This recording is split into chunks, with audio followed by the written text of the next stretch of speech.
Queridos, graça e paz. Vamos abrir a palavra, por favor.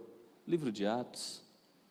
Quero convidar você nesse momento a desconectar o seu coração de qualquer outra coisa e se conectar à palavra que é viva e eficaz e mais cortante que qualquer espada de dois gumes, que pode penetrar o impenetrável, trazer as intenções escuras do nosso coração e tratar das nossas vidas. Então abra aí, livro de Atos, por favor, capítulo 11, versículo 19 em diante. Estevão morre no capítulo 7 de Atos. O texto diz no capítulo 8 que aqueles que foram, depois da morte de Estevão, aconteceu uma grande perseguição sobre a igreja. E o texto segue dizendo no verso 19 do capítulo 11: então os que foram dispersos por causa da tribulação que sobreveio a Estevão se espalharam até a Fenícia, Chipre e Antioquia, não anunciando a ninguém a palavra, senão somente aos judeus. Alguns deles, porém, que eram de Chipre, uma pequena ilha, e de Cirene, e que foram até Antioquia, falavam também aos gregos, anunciando-lhes o evangelho do Senhor Jesus. O texto diz que a mão do Senhor estava com eles, e muitos, crendo, se converteram ao Senhor. A notícia a respeito dessa multidão de gregos convertidos se espalhou e chegou aos ouvidos da igreja que estava em Jerusalém. E lá de Jerusalém eles enviam um homem chamado Barnabé. E o texto segue dizendo que quando Barnabé chega, vê a graça de Deus, ele se alegra. E ele exorta essa igreja recém-convertida que, com firmeza de coração, permanecessem conectados, alicerçados em Jesus Cristo.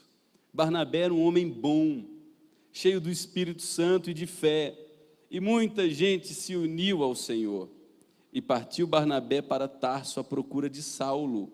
Tendo-o encontrado, levou-o até Antioquia, e por todo um ano se reuniram naquela igreja e ensinaram numerosa multidão. Em Antioquia, preste atenção nessa expressão, foram os discípulos pela primeira vez chamados cristãos. Pela primeira vez os discípulos são chamados cristãos. A gente percebe nesse texto de Atos capítulo 11, os atributos que fazem parte do DNA de um verdadeiro discípulo de Jesus. O primeiro atributo que marca, que carimba o DNA de um discípulo de Jesus, é que o coração dele está aberto para caminhar nas estradas misteriosas da providência de Deus. O discípulo de Jesus está aberto para caminhar pelas estradas misteriosas da providência de Deus. O texto começa dizendo: e aqueles que foram dispersos iam por toda parte pregando o evangelho. A dispersão aqui não é fruto de ter passado num vestibular, não é fruto de ter passado num concurso público e agora eu vou mudar de cidade, vou melhorar a minha vida. Não é porque eu me casei e o meu esposo está estabelecido em tal cidade e ali eu vou resolver a minha vida. Essa dispersão é fruto de dor, perseguição, angústia, dificuldades terríveis na vida. A igreja cristã está em seu nascimento, está crescendo, está dando os seus primeiros passos. Um dos seus grandes líderes, que é um diácono amoroso, de conhecimento bíblico como poucos, que é Estevão, morre. No capítulo 7, depois de uma pregação cheia de amor, autoridade bíblica, Estevão é apedrejado. E antes de morrer, ele ora e diz: Pai, não impute a esse povo que está me apedrejando o mal deles. Não sabem o que fazem. Estevão morre, e o capítulo 8 de Atos já inicia dizendo que depois dessa morte, uma grande perseguição vem sobre a igreja. E esses que estão sendo dispersos vão para as várias regiões do Império Romano e ali se tornam canais de bênção na vida de outros. Você está entendendo o que está acontecendo aqui? Eu perdi casa, Eu perdi meu emprego público. Eu perdi a cadeira que eu tinha na docência da universidade. Eu perdi meus bens. O suor de uma vida, na poupança tal, no título tal, no investimento tal, foi confiscado. Eu fui desterrado da minha casa. Eu vou para um lugar onde eu sou um Zé Ninguém, onde eu serei submetido a trabalhos subalternos. Vou começar do zero, subemprego. O que a maioria de nós pensa? Está na hora de calar, né? Esses aqui não. Gente simples do dia a dia. Se submetem a subempregos, e na medida em que se relacionam com pessoas, nas várias cidades pelas quais são espalhados, enquanto estão lavando roupa na beira do rio, escuta alguém falando dos problemas do casamento, dos problemas do filho na adolescência, e começa a dizer: eu conheço alguém que pode lidar com essa angústia tua, com as dúvidas que você tem.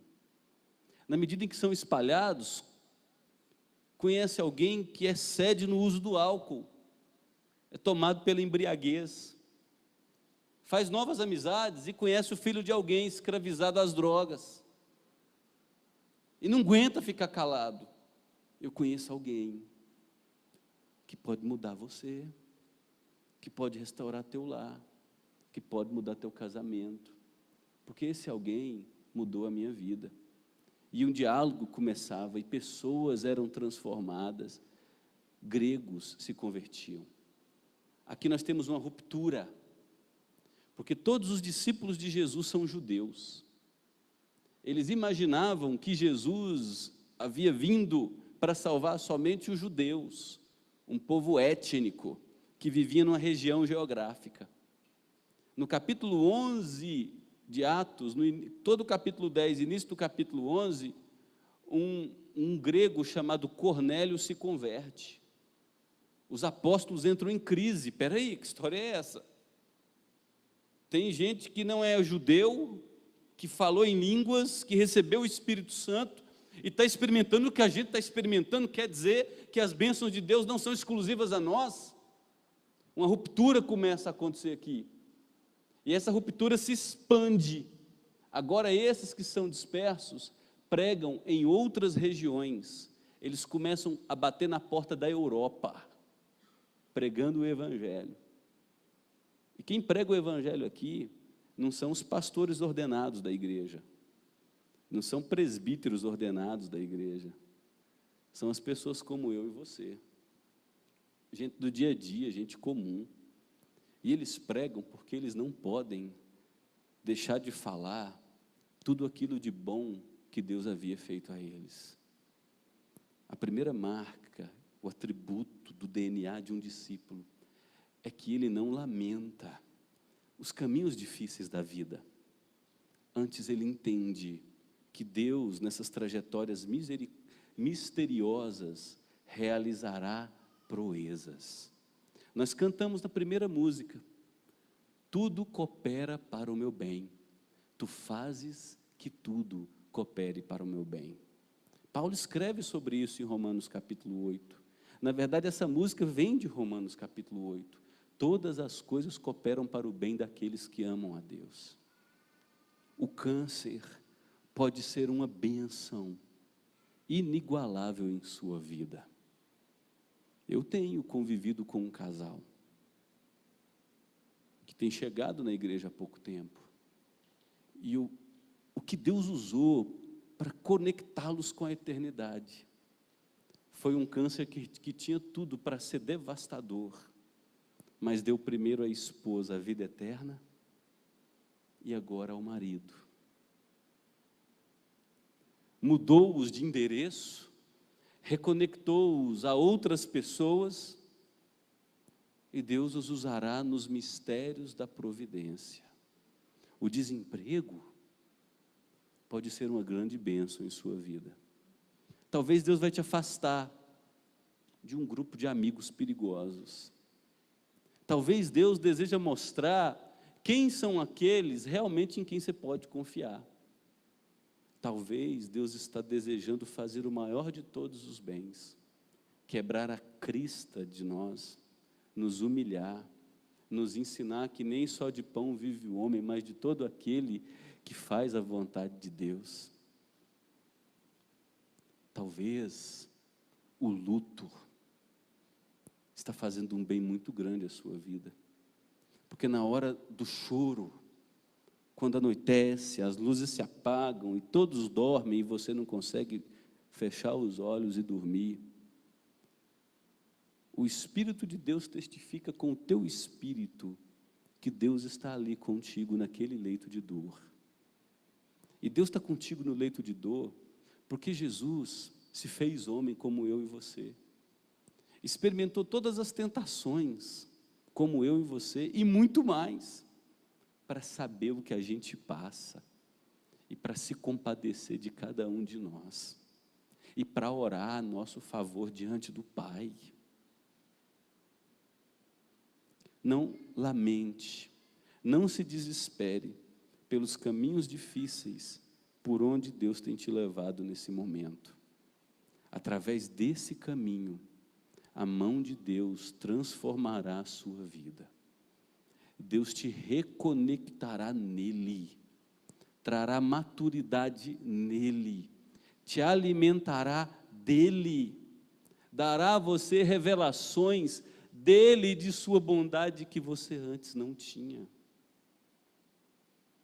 A dor, o desterro, as estradas misteriosas e diferentes estão também debaixo do domínio de Deus. Todas as coisas cooperam para o nosso bem. Se esse povo não tivesse perdido casa, bens, reputação, prestígio social, centenas e milhares de pessoas da Ásia Menor e um pouco mais à frente da Europa não teriam conhecido o Evangelho de Jesus Cristo. Quando o Evangelho chega na Europa, através de gente que foi perseguida, e ocorrem os grandes avivamentos, séculos depois, grandes juntas missionárias são organizadas e começam a proclamar o Evangelho em todos os países do mundo, inclusive no Brasil. Eu e você estamos aqui nessa noite, recebemos a fé em Jesus Cristo, fomos feitos filhos de Deus, porque gente foi desterrada, porque gente enfrentou problemas, porque gente foi retirada da zona de conforto, porque gente que ama Jesus e sabe que todas as coisas cooperam para o bem daqueles que amam a Deus, na medida em que conviviam com pessoas no seu círculo de relacionamento no dia a dia, não podiam deixar de falar o quanto Deus teve compaixão delas, e na medida em que proclamavam o quanto Deus teve compaixão delas, muitas outras vidas eram impactadas e transformadas para a eternidade. Primeiro atributo que marca o DNA de um discípulo: ele sabe que as estradas misteriosas da providência estão cooperando para o seu bem. Deus não perdeu o controle. O segundo atributo que marca o DNA de um discípulo continua aí em Atos capítulo 11, do verso 22 em diante. A notícia chega até a igreja de Jerusalém. Opa, os gregos estão se convertendo. Vamos enviar um dos melhores nossos, Barnabé. Barnabé chega, identifica que a conversão é verdadeira, que o que acontece ali não é um espetáculo, a mão de Deus está sobre aquele povo, e Barnabé, que tinha um coração enorme, começa a exortar o povo, a animá-los, a dizer: esse é o caminho, continuem andando com Jesus Cristo, Ele é a verdadeira vida, todo aquele que estiver nele dará frutos, e o fruto vai permanecer, Ele é a luz do mundo. Não abram mão desse caminho. Barnabé vai orientando, Barnabé vai estimulando, Barnabé vai alicerçando essas pessoas a ficarem firmes em Jesus. Só que Barnabé tem limites. Barnabé sabe que as pessoas precisam de Bíblia, e ele vai buscar o cara. Quem é o cara? Alguém que, pela misteriosa providência de Deus, havia sido abandonado e esquecido. Saulo de Tarso. Depois de sua conversão em Atos capítulo 9, e nós falamos sobre a conversão no domingo passado, você pode ouvir a mensagem, Saulo volta para a sua cidade natal. Foi muito perseguido, os apóstolos da igreja de Jerusalém não queriam muito saber dele, porque ele era sinônimo de problema, ele era brigão. Ele estava lá, agora ele é convocado para a jornada. Saulo volta com Barnabé, se estabelece na cidade de Antioquia, e por 1 ano, Saulo prega o evangelho todos os dias, aqueles novos convertidos. O segundo atributo que marca o DNA de um discípulo é que ele celebra por gente nova sendo salva, por gente nova sendo inserida na igreja de Jesus, e ele não quer ficar de fora do que Deus está fazendo, ele quer ser protagonista no crescimento de vidas, na edificação de vidas, ele quer fazer parte desse projeto bonito de Deus, esse projeto salvador.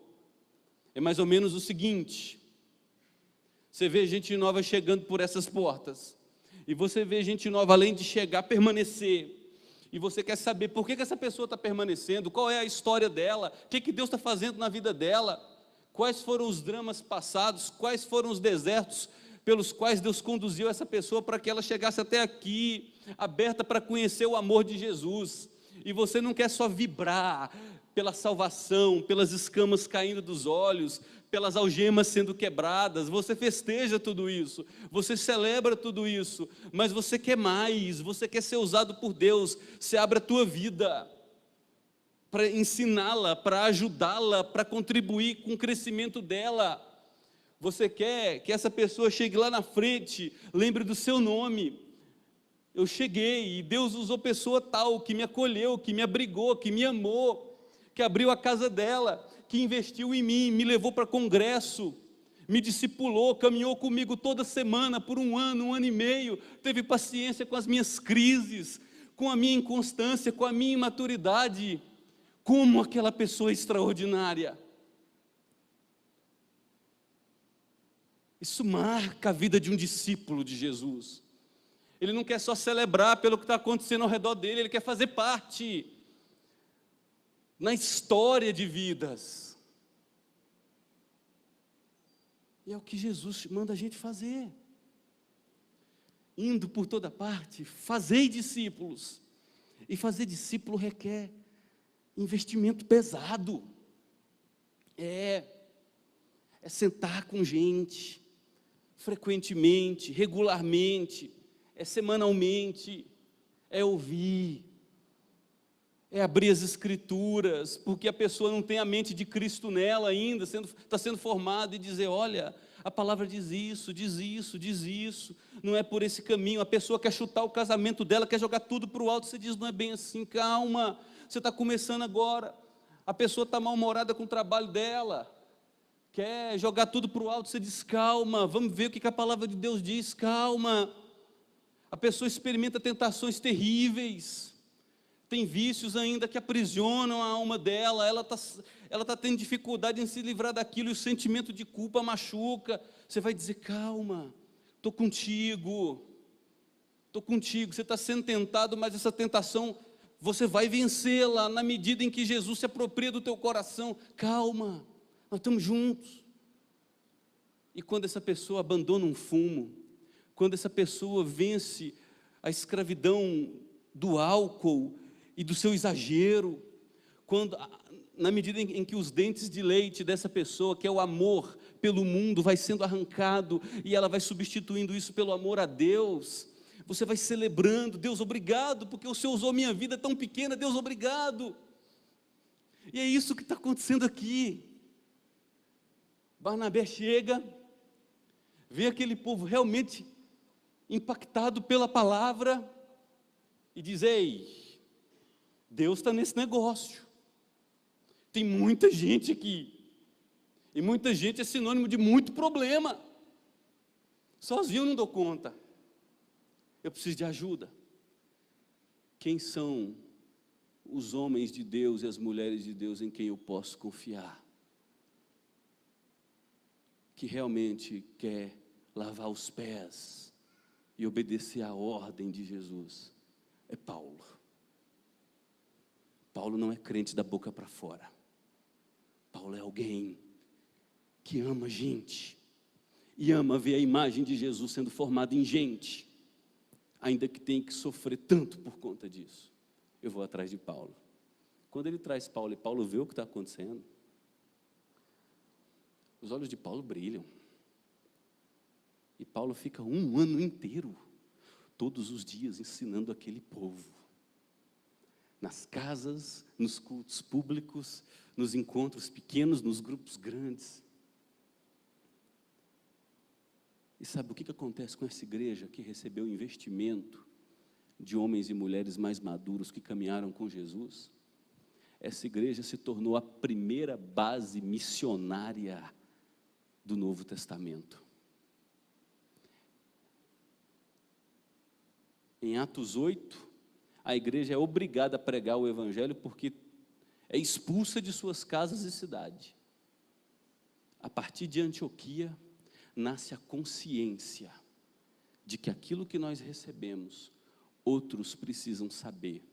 Essa igreja ora, escolhe os melhores e os envia por toda a Ásia e pedaço da Europa para pregar o evangelho. Inicialmente vai Paulo e Barnabé, depois vai Paulo e Silas e Barnabé e João Marcos. A primeira base missionária, e através dessa igreja, dezenas de outras igrejas são plantadas, porque um grupo de pessoas recebeu investimento de crentes maduros para que eles amadurecessem, e a partir de seu amadurecimento se tornassem canal de bênção para o mundo inteiro. Segundo atributo de um discípulo: ele não quer só celebrar pelo que acontece ao seu redor. Ele não quer ser telespectador do que Deus está fazendo na vida de outros. Ele quer ser participante dessas vidas. Ele quer dar uma pitadinha de sua contribuição.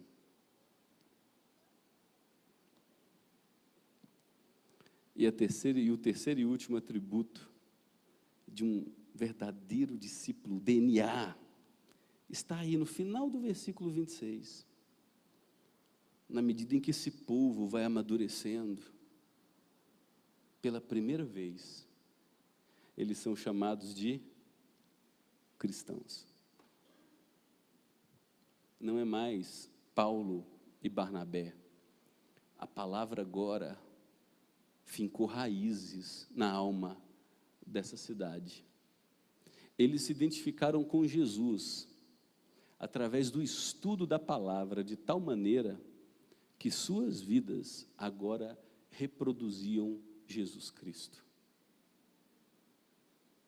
É por isso que mais à frente Paulo vai dizer a todos os cristãos: sede meus imitadores, como eu sou de Jesus.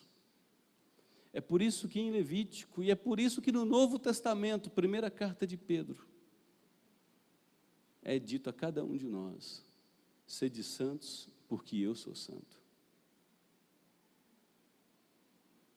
É por isso que Jesus, olhando para os seus discípulos, diz: vocês são o sal da terra, e vocês são a luz do mundo. Como é que eu imito Jesus de tal maneira, a ponto de ser chamado cristão? E o termo cristão aqui, não é isso que foi banalizado hoje. As pessoas daquela cidade olhavam para aquela igreja e diziam: eles se parecem com o Jesus a quem eles pregam. O que é se parecer com o Jesus que aquela igreja ouvia? Vamos lá para 1 Pedro. 1 Pedro vai falar um pouco. Depois de Hebreus, depois de Tiago, nós temos 1 Pedro. Olha o que ele nos diz no capítulo 2, 1 Pedro, capítulo 2, veja o que Pedro vai dizer. Tem gente sendo perseguida, nós estamos agora cerca de 2 décadas do livro de Atos, e Pedro escreve para as pessoas que são perseguidas por conta de sua fé. No versículo 21 do capítulo 2 de 1 Pedro. Porquanto, para isto mesmo foste chamados. Para isso o quê? Pois que também Cristo sofreu em vosso lugar, deixando-vos exemplo, para seguirdes os seus passos. Esse Cristo não cometeu pecado, nem dolo algum se achou em sua boca, pois ele, quando ultrajado, não revidava com ultraje, quando maltratado, não fazia ameaças, mas entregava-se àquele que julga retamente, carregando ele mesmo em seu corpo sobre o madeiro os nossos pecados, para que nós, mortos para os pecados, vivamos para a justiça. E a gente pode viver para a justiça. Pedro diz, por causa das chagas de Jesus nós fomos sarados. O que Pedro está dizendo é aquilo que Jesus pregou, ele viveu. Ele deu a outra face a quem bateu em uma.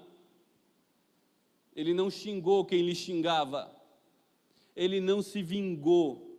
Entregou sua causa ao Pai, sabendo que Deus é o justo juiz. Na cruz, Jesus ora, Pai, perdoa-lhes porque não sabem o que fazem. E agora, Pedro está dizendo, ele sofreu para deixar o exemplo, para que sigamos os seus passos.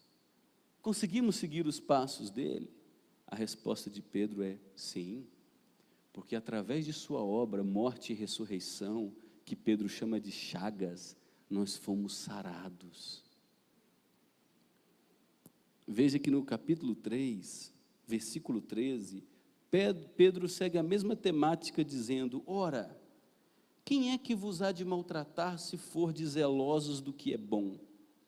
Mas ainda que vocês sofram por causa da injustiça, felizes sois. Não vos amedronteis, portanto, com as ameaças que vocês recebem, nem fiquem alarmados, antes santificai a Cristo como Senhor em vosso coração, estando sempre preparados para responder a todo aquele que vos pedir razão da esperança que há em vós, mas viva com mansidão, com temor, com boa consciência, de modo que naquilo em que falam contra vós outros, fiquem envergonhados os que difamam o vosso bom procedimento em Cristo, porque, se for da vontade de Deus, é melhor que sofrais por praticardes o que é bom, do que praticando o mal. Veja no capítulo 4, versículo 12, que texto assustador. A gente fica incomodado com textos assim da Escritura. Amados, que linguagem amorosa de Pedro. Não estranheis o fogo ardente que surge no meio de vós. Esse fogo tem um objetivo, provar-vos. Não estranhem como se alguma coisa extraordinária vos estivesse acontecendo. Pelo contrário, alegrai-vos, porque se vocês estão sendo provados, vocês estão sendo feitos coparticipantes dos sofrimentos de Cristo, para que também na revelação de sua glória, quando Ele voltar em majestade, vos alegreis exultando.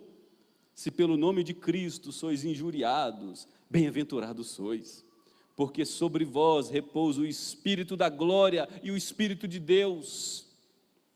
Não sofra, porém, nenhum de vós como assassino, ladrão, malfeitor, ou como quem se intromete em negócios de outrem, mas se sofrer como cristão, alguém que se identifica com Jesus Cristo, não se envergonhe, antes glorifique a Deus, porque a ocasião de começar o juízo de Deus começa pela casa de Deus. Olha o que Pedro diz, ora, se primeiro o juízo vem por nós, qual será o fim daqueles que não obedecem ao Evangelho de Deus? Se é com dificuldade que o justo é salvo, onde vai comparecer o ímpio, sim, o pecador? Por isso, também os que sofrem segundo a vontade de Deus, encomendam a sua alma ao fiel Criador na prática do bem. Isso é imitar Jesus Cristo. É ser injuriado, não revidar com injúria. Ser difamado, não revidar com dolo, com calúnia. Sofrer o prejuízo e administrar isso. Inimigos se levantando de tudo quanto é lado, igual erva daninha brotando da terra, e dizer: meu Deus, o que está acontecendo? O Senhor conhece a minha vida? E dizer: eu entrego nas mãos de Deus. O meu objetivo é andar com Ele, seguir os passos dEle, imitá-lo, ser como Ele. O meu objetivo é fazer com que outras pessoas o conheçam. Ele é o nome acima de todo nome. O que cura, restaura, liberta, dá vida. E aí, desse jeito natural de ser, as pessoas começam, que é o que a gente tem falado nos últimos domingos, né? A cheirar você, porque a nossa vida, ela está sendo observada, e as pessoas fazem leitura de nós o tempo todo. Será que ele é coerente com aquilo que diz crer? Opa, ó, fofoqueiro, está fedendo. Opa, ó, tomado de ganância, mau cheiro. Ó, brigão. Ó, descontrolada. Ó, só resolve as coisas na base do grito, das ameaças. Ó.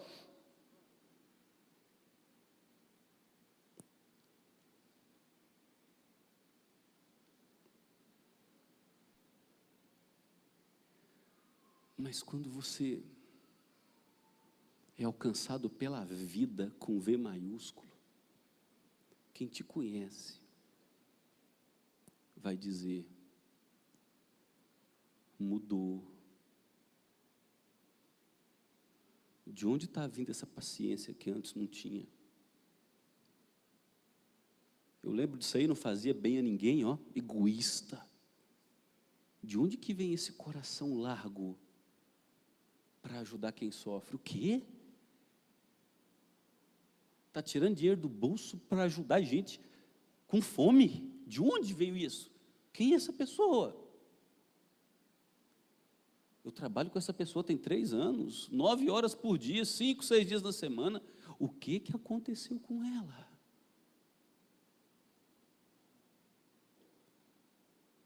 Aí rapidamente elas vão saber. Ele teve compaixão dela. E se ele teve compaixão dela e a transformou, ele também pode ter de mim. Eu quero isso para a minha vida. Eu quero receber essa paz, que religião não dá, mas Jesus dá. Eu quero receber essa orientação para a vida. Oi, princesa. Vem cá. É, papai e mamãe estão lá, ó.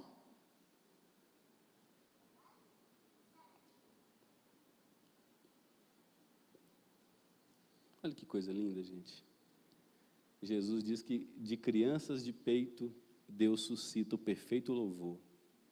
Porque quando Ele está entrando em Jerusalém, as crianças estão gritando: Ele é o Salvador. Todo mundo manda as crianças se calarem, e Jesus diz: não faz isso não. Elas estão falando a verdade. E se vocês querem entrar no reino de Deus, vocês precisam ser como elas. Dependente, simples e aberta para o que eu quero fazer na vida de vocês.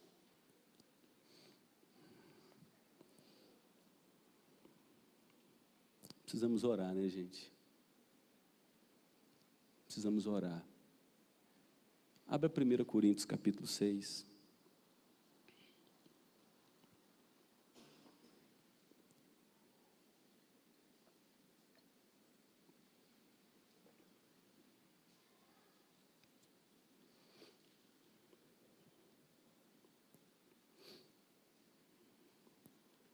Olha o versículo 7 de 1 Coríntios, capítulo 6, verso 7.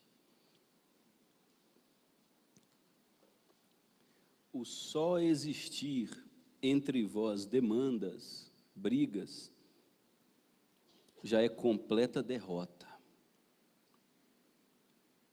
Por que não sofreis antes a injustiça? Por que não sofreis antes o dano? Veja o versículo 9. Ou não sabeis que os injustos não herdarão o reino de Deus? Não vos enganeis, nem impuros, e a palavra aqui é porneia, todo tipo de pecado de natureza sexual que existe. Adultério, pornografia, fornicação. O que é fornicação? O pastor vai falar de algo agora que está fora do tempo, hein? É ter relação sexual antes do casamento, é isso sim. É um princípio bíblico que extrapola tempo e a devassidão da nossa cultura. Nem os impuros, nem idólatras. E idolatria não é só diante de uma imagem, é diante de um popstar, diante do dinheiro, diante de algo onde eu ponho a minha confiança. Não vos enganeis, nem adúlteros, nem efeminados e nem sodomitas. Efeminados e sodomitas são aqui os homossexuais ativos e passivos. E Paulo os coloca na mesma categoria dos adúlteros, e agora vem dos ladrões, dos avarentos, dos bêbados. Porque o bêbado é um idólatra. O coração dele está no álcool como um Deus que vai aliviá-lo dessa dor existencial. A esperança dele está ali. Nem os maldizentes, e pegou, hein? Quando a minha língua é usada para falar de alguém, quando essa pessoa não está presente, eu entro na categoria dos maldizentes. Nem roubadores herdarão o reino de Deus. E Paulo segue. Tais fostes alguns de vós, mas vós vos lavastes, fostes santificados, fostes justificados em o nome de Jesus Cristo e no Espírito do nosso Deus. Aí agora você segue algumas páginas e vai para a segunda carta aos Coríntios, capítulo 5.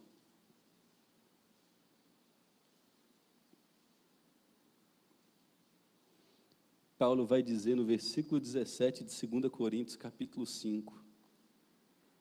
E assim, se alguém está em Cristo, é nova criação. Tudo antigo se passou, e há agora vida nova. A gente recebe tudo de Deus, que nos reconciliou consigo por meio de Cristo e nos deu agora o ministério do perdão. A gente prega aos homens que eles se reconciliem com Deus em Jesus Cristo. Esse é nosso DNA. O primeiro deles é: a gente entende que as estradas misteriosas por onde Deus nos levar não fugirão de seu controle. E onde eu estiver, estando em Cristo, eu serei como árvore plantada junto às correntes das águas, cuja folha não murcha e no devido tempo dá o seu fruto. O câncer pode ser a sua salvação.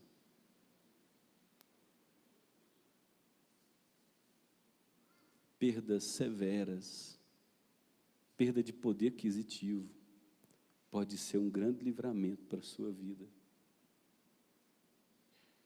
Até um filho que se torna rebelde, endurecido, contumaz, pode ser uma bênção para a sua vida. Como assim?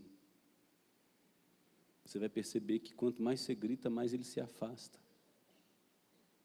Quanto mais você bate de frente, mais o problema aumenta. Aí você vai fazer a coisa que você menos gosta de fazer, que é dobrar o joelho e se humilhar e dizer: transforma, Deus. Enquanto você está orando para Deus transformar o outro, enquanto você está se humilhando, Deus está transformando você. E na medida em que Deus vai te transformando, pessoas à sua volta, inclusive o filho distante, o marido agressivo, mulherengo, vai sendo encantado e é transformado para a glória de Deus. Os caminhos misteriosos de Deus nos conduzem a um bem tremendo. O deserto vai passar, viu, gente? Você ainda vai chegar à terra prometida. O choro pode durar uma noite, mas a alegria virá pela manhã. Deus ainda vai fazer com que este mal se torne num tremendo bem para a sua vida. Segundo atributo, não veja o que Deus está fazendo somente como telespectador. Seja protagonista na vida de outras pessoas. Abra a tua casa, teu coração, tua atenção, suas emoções e partilhe da sua vida com pessoas a quem Deus está chamando e atraindo. Mas pastor, eu sou cismado porque mexer com gente é complicado, né? Você vai ser traído. Faz parte. Você trai pessoas, por que você acha que não vão trair você? É gente, é ser humano. Mas até as decepções que elas vão trazer para você, vão tratar do teu coração. Perdão, reconciliação. Isso vai fazer um bem tão grande para gerar humildade. E bem-aventurados os humildes de espírito, porque deles é o reino dos céus. Terceiro e último atributo. Isso você precisa buscar. Deus, eu não abro mão disso. Eu quero que as pessoas vejam Jesus em mim. Faça como Jacó fez, meu querido irmão e minha querida irmã. Jacó chega no Val do Jaboque como Jacó, malandro, mentiroso, usurpador, o antigo nó cego, o típico brasileiro, cheio de jeitinhos. E lá Jacó encontra o príncipe de Deus, muito provavelmente Jesus Cristo, prefigurado no Antigo Testamento. E começa uma batalha. E o príncipe quer ir embora e Jacó: não vou deixar você ir embora. O príncipe quer ir embora e Jacó: não vou deixar você ir embora. O príncipe dá um golpe na perna de Jacó, um golpe, uma ferida que fica para o resto da vida, que o faz manquejar. Você está ferido, me libera para ir embora. Não, eu não vou embora enquanto o Senhor não me abençoar. Eu preciso ser transformado. Chega de ser Jacó, chega de ser egoísta, chega de ser quem eu sou. Porque você insistiu, perseverou, você não será mais Jacó, você será Israel, aquele que persevera com Deus e vence. Persevere com Deus e diga: maldito o homem que sou, quem me livrará do corpo dessa morte? Mas graças a Deus que em Jesus Cristo me dá a vitória. Molde a minha vida. Eu quero que desses poros aqui saia esse perfume de Jesus Cristo. E quero ser bênção para minha casa, para os meus vizinhos, na minha igreja. Eu quero ser bênção na vida daqueles que caminham comigo e na vida daqueles que ainda o Senhor mandará para mim. Manda gente, Deus. Eu quero ser como Jesus. Tais fostes alguns de vós, mas vós vos lavastes, fostes santificados em o nome do Senhor Jesus Cristo. Aquele que mentia, não mente mais, fale a verdade com o seu próximo. O preguiçoso e o que roubava, agora trabalhe e ajude, com o fruto do seu trabalho, aqueles tantos que estão perto de você. Seja um instrumento de bênção. Vamos orar. Nós temos mais uma música. Enquanto o pessoal vem à frente, você pode dizer: Deus, eu quero isso para a minha vida, Deus. Tanto tempo de caminhada e... será que as pessoas, elas podem dizer a meu respeito: anda com Jesus Cristo? Se pergunte nesse momento, feche os seus olhos e se pergunte: quando as pessoas pensam em meu nome, de quem elas se lembram? Quando eu passo uma rodada de tempo com alguém, comendo uma pizza, saindo depois do culto, saindo num sábado à noite, almoçando com amigos, de quem eles se lembram através da minha maneira de me conduzir? Quando eu chego em casa, quem a minha esposa espera entrar pelas portas?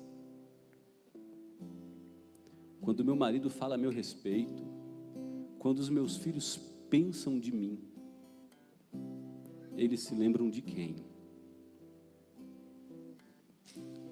Se não se lembrarem de Jesus, nós precisamos orar nesse momento, confessando os nossos pecados e pedir conversão diária.